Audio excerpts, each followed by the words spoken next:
How to convert PDFs to Word document. Hello everyone. In this quick video I'm showing how to convert PDFs to Word documents.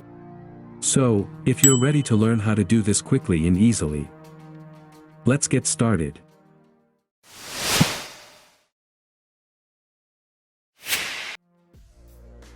The first step is to open any web browser that is on your computer. Here type to search. Convert PDFs to Word. Press Enter on your keyboard. Click to open this first link of I love PDF. Now here click on Select PDF file.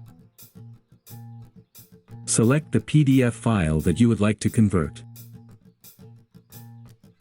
Down here click on Convert to Word. Then there, the process will begin. Done. Once the conversion is complete, download the converted Word document to your computer and you're all set.